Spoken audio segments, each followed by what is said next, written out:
नहीं नहीं, पहले पहले पहले जो ऑफिशियल स्टेटमेंट है उसको सुन लीजिए। ऑफिशियल स्टेटमेंट ये था सीताराम येचुरी जी का कि भाई ये कॉन्स्टिट्यूशनल राइट है कि आप जो आपका धर्म और मजहब आपका है उसको आप फॉलो करें, आप राम की पूजा करिए, आप मंदिर जाइए, और ये राइट है आपका और आप जरूर पालन करिए। लेकिन हम लोग राम का बाइकॉट नहीं कर रहे हैं, राम मंदिर का बाइकॉट नहीं कर रहे हैं, हम लोग प्राइम मिनिस्टर का और बीजेपी के इस इवेंट का बाइकॉट कर रहे हैं, क्योंकि हमारा यह मानना है कि धर्म, राम और राम के मंदिर का राजनीतिकरण हो रहा है जी। इसलिए हमारी तरफ से हम इस इवेंट में नहीं जाएंगे, क्योंकि हमें लगता है कि भगवान राम जो पूरे देश के ईस्ट हैं, उनका नाम यूज करके 2024 की तैयारी चल रही है। आरएसएस 25 करोड़ घरों में जा रहा है अक्षत यात्रा के नाम पे, इसी राम मंदिर को लेकर के, और जो तारीख तय हुई है यह सब पॉलिटिसाइजेशन सिर्फ लोकसभा के चुनाव के लिए। तो हमारी तरफ से वामपंथी हम लोग तो इसका बाइकॉट कर रहे हैं इस इवेंट का। यह प्राइम मिनिस्टर का बाइकॉट है, बीजेपी का बाइकॉट है। वो ये कह रहे हैं कि हम राम का बाइकॉट नहीं कर रहे हैं, हमें राम से कोई आपत्ति नहीं, बल्कि पीएम वहां जा रहे हैं, उसका उद्घाटन कर रहे हैं, प्राण प्रतिष्ठा कर रहे हैं, हमें उस पर आपत्ति है। हमें उस पर आपत्ति है कि आप इसका राजनीतिकरण कर रहे हैं, आप 24 के चुनावों में इसका फायदा उठाने की कोशिश कर रहे हैं।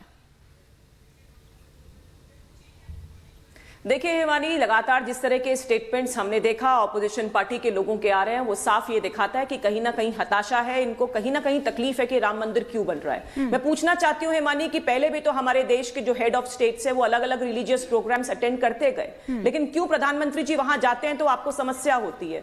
लेकिन ऐसी पार्टी से बात करने से कोई फायदा नहीं है जिन्होंने हमेशा राम भगवान के अस्तित्व की नकारा हो, उन्होंने कहा हो कि राम भगवान तो हाइपोथेटिकल थे। तो ऐसे लोग और इन्हीं के जो थिंक टैंक है, इनके मुख्य एडवाइजर हैं सैम पित्रोदा जी से और क्या एक्सपेक्ट कर सकते थे। तो जितना भी ये कहेंगे आप शंकराचार्य से उद्घाटन करवाते ना, हमारी ऑफिशियल स्टेटमेंट अलग हो सकती थी। मुझे पूरा विश्वास है कि हिंदुओं की आस्था और बेहतर होगी, धर्मगुरु से इनॉग्रेशन करवाइए ना, पॉलिटिकल लीडर क्यों इनॉग्रेट कर रहा है, और दृढ़ता से इस बात को सपोर्ट करेंगे। जहां तक ऐसे किसी आचार्य को ले जाइए ना, कामों से कंपेयर करते हैं। हम अपनी रिपोर्ट कार्ड लेकिन राखी जी, एक मिनट, आप ही का सवाल ले जा रही हो। एक सेकंड सर, एक सेकंड। राखी जी, लेकिन वो क्या कह रहे हैं, वो क्या कह रहे हैं? राखी जी सुनिए ना। राखी जी वो ये कह रहे हैं कि ये बुकलेट जो छपवाई जा रही है, जिसमें विपक्ष ने किस तरह से अड़ंगा लगाया और आपने क्या क्या किया ये बताया जा रहा है, वो ऐलान, वो तमाम कार्यक्रम, तो वो ये कह रहे हैं कि ये राजनीति नहीं है, तो फिर ये क्या है राखी जी?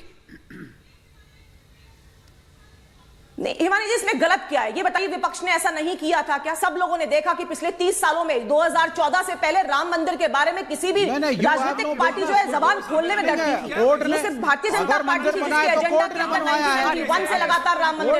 अगर ये कहा जा रहा है तो गलत कहां है? अगर आप गलत प्रूव करना चाहते हैं तो तथ्य दीजिए। अगर सच्चाई लोगों के सामने आती है, हमने देखा है कि हमारी इंडिपेंडेंस मैं देता हूं आपको तथ्य, हमारी जो हिस्ट्री, मैं आपको तथ्य देता हूं, और तारीख आपने शायद सुप्रीम कोर्ट ऐसा हुआ कि सरयू नदी जो है वो लहूलुहान हुई,